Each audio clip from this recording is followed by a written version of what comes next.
Existem poucos alimentos mais saborosos que o sushi. Ok, talvez essa afirmação não se aplique a absolutamente todos. Afinal, o sushi pode ser um gosto adquirido. E muitos simplesmente não conseguem comer peixe cru, enguia, ouriço do mar e tudo o mais que vem com isso.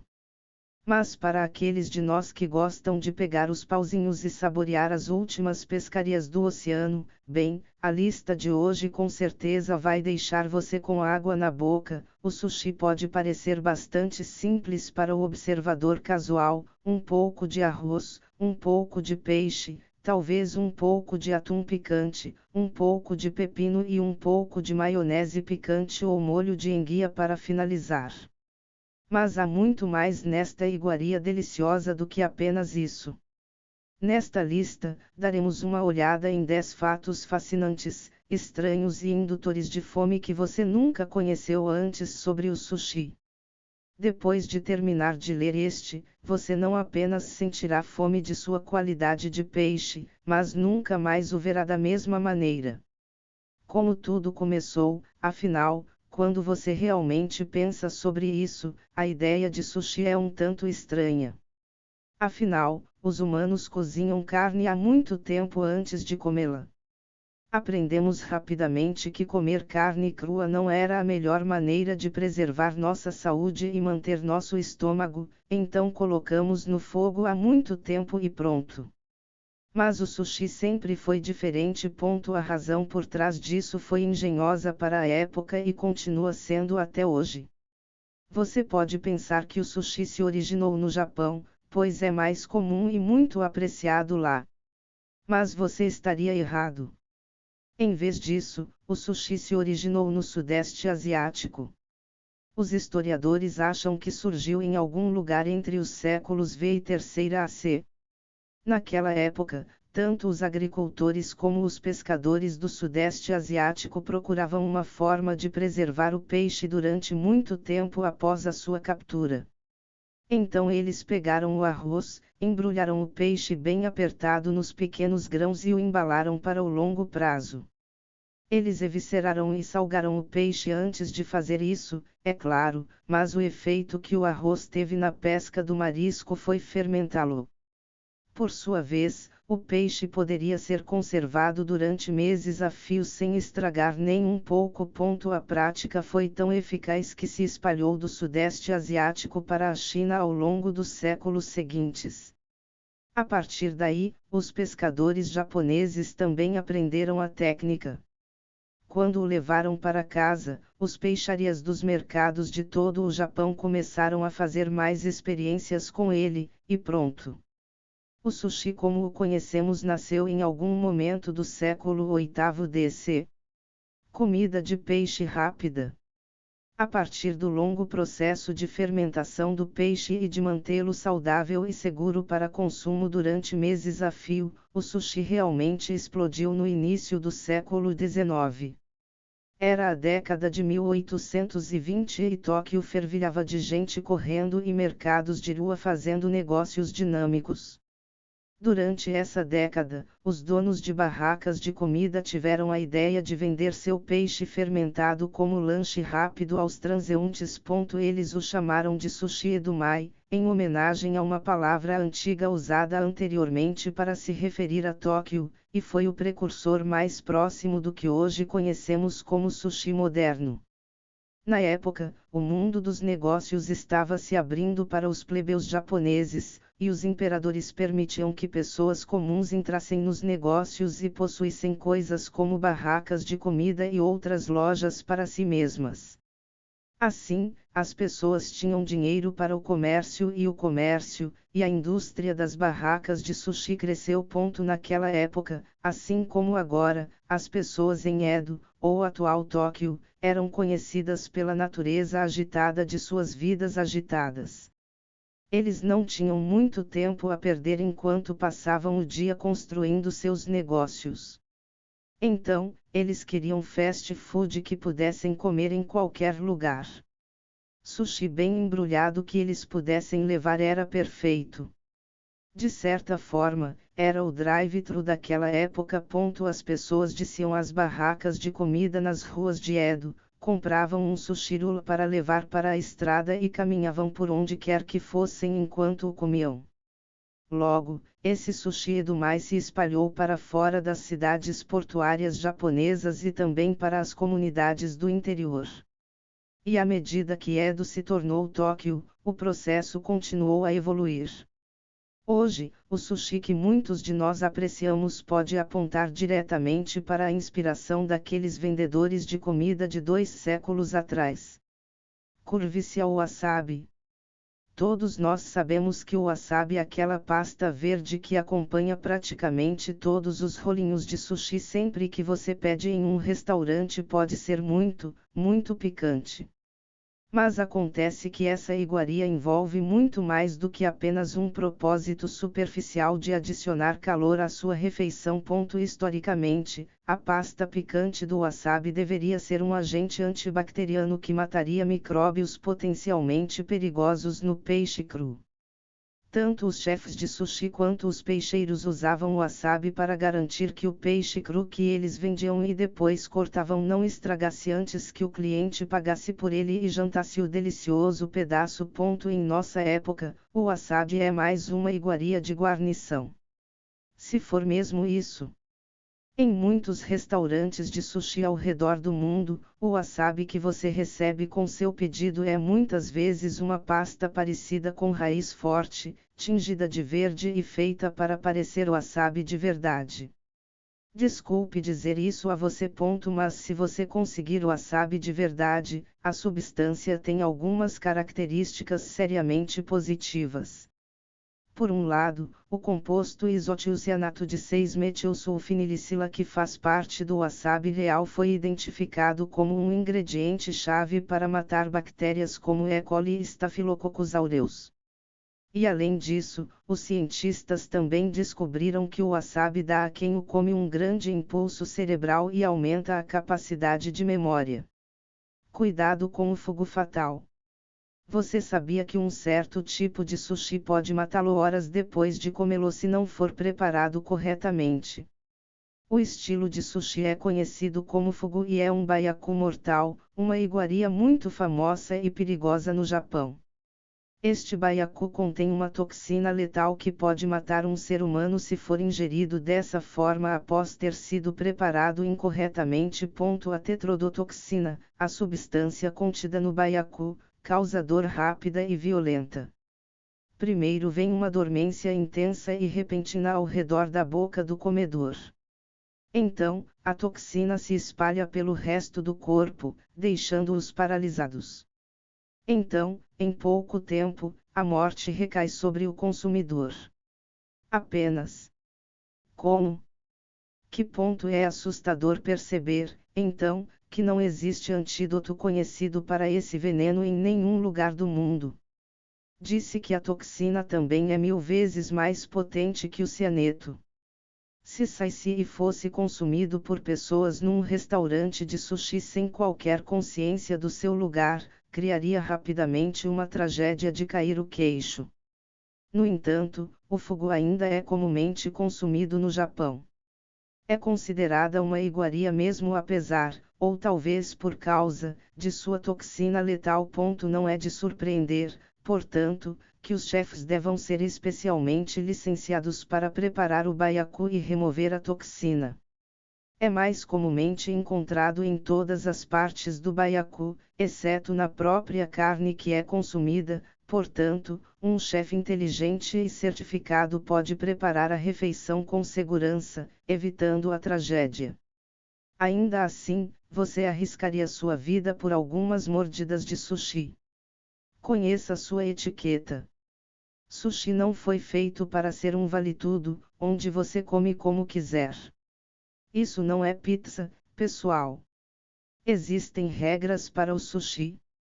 E ter cuidado e consciência na forma como consome o peixe cru é metade da diversão. Por um lado, a etiqueta adequada do sushi determina que você não misture o wasabi no molho de soja. Em vez disso, deve ser aplicado diretamente no sushi para servir como um tempero picante ao peixe que você pediu. E o gengibre em conserva que também vem com o sushi, uma mistura salgada comumente conhecida como gari, deve ser consumido em pequenas porções entre vários pãezinhos e pedaços de sushi. Isso limpa seu paladar de um tipo de peixe e o prepara para o próximo ponto. No entanto, a maior parte da etiqueta do sushi tem a ver com o molho de soja. Você não deve mergulhar o arroz do pãozinho diretamente no molho de soja. O arroz vai absorver muito molho de soja em um molho como esse. Então, o sabor da soja dominará o peixe e os sabores naturais do pedaço de nigiri. Tudo o que você vai sentir no paladar nesse momento é soja. Embora a soja seja uma espécie de guarnição, ela não foi feita para assumir totalmente o controle de um prato. Então, em vez disso, com um rolo de nigiri comum, você mergulha o peixe no molho de soja e permite que aquele pedaço de carne crua absorva um pouco do sabor como o complemento perfeito. Rápido. Pare com esse sushi. Se você já comeu bastante sushi na vida, e certamente se já foi ao Japão e experimentou o sushi de lá, provavelmente já comeu sushi na esteira. Conhecido no Japão como kaiten sushi, esse fenômeno envolve uma pequena esteira rolante que circula indefinidamente pela sala de jantar de um restaurante de sushi.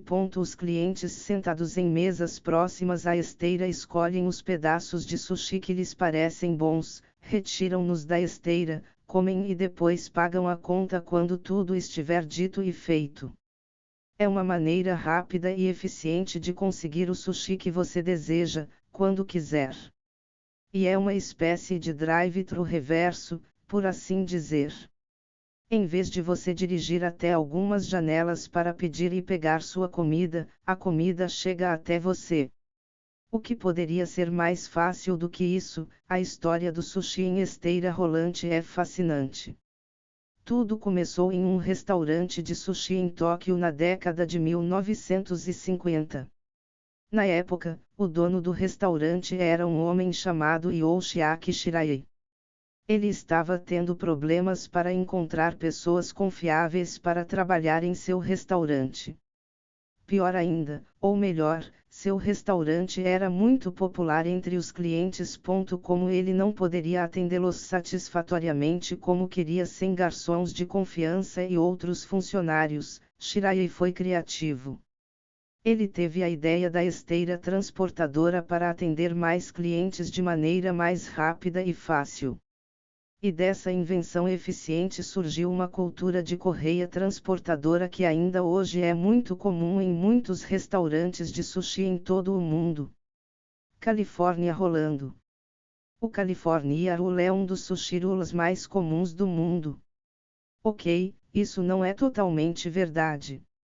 Na verdade, é muito raramente encontrado no Japão, se é que é encontrado. Em vez disso, é um rolo padrão frequentemente encontrado nos Estados Unidos, Canadá, Europa e outras nações ocidentais. O pãozinho californiano padrão é feito com abacate, caranguejo e pepino. Simples, saboroso e direto ao ponto. E sua história é confusa. De acordo com certos relatos, o roll da Califórnia não foi criado no Golden State. Em vez disso, foi supostamente feito em Vancouver, Canadá, por um chefe japonês chamado Hidekazu Tojo. Ele ficou frustrado por não conseguir que seus clientes ocidentais comessem peixe cru no sushi, como ele gostava de prepará-lo. Então ele reuniu alguns ingredientes conhecidos e apreciados localmente, caranguejo danjanus e abacate, e o resto foi história. Essa pode não ser toda a história do rolo da Califórnia. Outros historiadores e fãs de comida afirmam que o pãozinho foi feito pela primeira vez na Califórnia, na década de 1960. Eles afirmam que foi construído por um chefe de sushi chamado Ichiro Mashita em Los Angeles no início dos anos 60. Ele também procurava uma forma nova e acessível para os seus clientes comerem mais peixe. Então, em seu restaurante no bairro de Little Tokyo, ele apostou tudo em pratos frescos da Califórnia, o abacate. E fez história ao popularizar um pãozinho que agora é visto em cardápios de sushi em todos os lugares. É assim que levamos. Os rolos de sushi ficam cada vez maiores. Além dos estilos de sushi nigiri e sashimi, comuns em lugares como o Japão, mais rolos de estilo americano se espalharam por todo o mundo. Esses pãezinhos muitas vezes têm qualidades de tempura, como cozidos, com camarão frito, peixe cozido ou vieras assadas em cima de um longo tubo de peixe cru enrolado em arroz por baixo. E a cada ano, parece que esses rolos ficam maiores, mais longos e mais envolventes, mas ninguém pode vencer a afirmação do maior sushi roll já criado. Foi feito em 20 de novembro de 2016, em Tamana, Kumamoto, Japão. Lá, o comitê executivo do Festival Tamana Otawara realizou um evento no Centro Atlético Trabalhista local de Tamana City. Eles pediram a quase 400 pessoas que se reunissem para criar um sushi roll recorde. E eles fizeram exatamente isso, de acordo com o Guinness World Records, o rolo Tamana tornou-se oficialmente o rolo de sushi mais longo já feito, quando mediu mais de 9.332 pés, 2.844 metros, em sua produção final. Esse pãozinho produzido pelos 400 participantes consistia em 1 tonelada de rabanete em conserva e gergelim, além de arroz e papel de sushi. E devolveu ao Japão o importante título de rolo de sushi mais longo já produzido. 5 anos antes disso, em 2011, um grupo russo havia superado tentativas anteriores com seu próprio recorde. Mas agora, depois da conquista de Tamana em 2016, o Japão é mais uma vez o lar do recorde mais longo de todos os tempos. Assim como ele deve ser. Isso é um atum caro. O ingrediente de sushi mais caro já comprado ocorreu em 2013, quando o presidente de uma popular rede de sushi japonesa gastou 1,7 milhão de dólares em um atum rabilho de 489 libras, 222 quilogramas. Kiyoshi Kimura, presidente de uma marca de rede de sushi japonesa muito popular, pagou a quantia de 7 dígitos no leilão inovador do famoso mercado de peixes de Tsukiji, em janeiro daquele ano. Ele fez isso porque o atum rabilho é visto como uma iguaria nas casas japonesas de atum e também é muito, muito difícil de encontrar. Os estoques de atum têm caído nos oceanos de todo o mundo após décadas de pesca excessiva, de modo que o custo do atum rabilho disparou. Além disso, no Japão, os comadores de sushi o conhecem como o ingrediente de sushi diamante negro simplesmente porque é muito escasso. Quanto à compra do disco de Kimura, ele teria que ter distribuído pedaços de atum rabilho por até $325 por fatia única de sushi para empatar na compra em leilão. Isso não iria acontecer, ele disse aos repórteres na época que planejava vender o peixe com um grande prejuízo e custar os pedaços de atum rabilho em cerca de $4,30 por porção em seus restaurantes. Eu queria atender às expectativas dos meus clientes, que disseram que queriam comer o melhor atum do Japão novamente este ano, disse Kimura à mídia depois de comprar o atum absurdamente caro. Com este bom atum, espero ajudar a animar o Japão. Ele os animou, apesar de ter gastado muito dinheiro para isso. Perseguindo novas tendências. Já se foi o tempo em que sushi era apenas sushi. Agora, o sushi foi reapropriado em todos os diferentes tipos e estilos de comida. Claro, ainda é sushi como o conhecemos em termos de ingredientes, arroz, algas marinhas, peixe cru, maionese picante e coisas assim.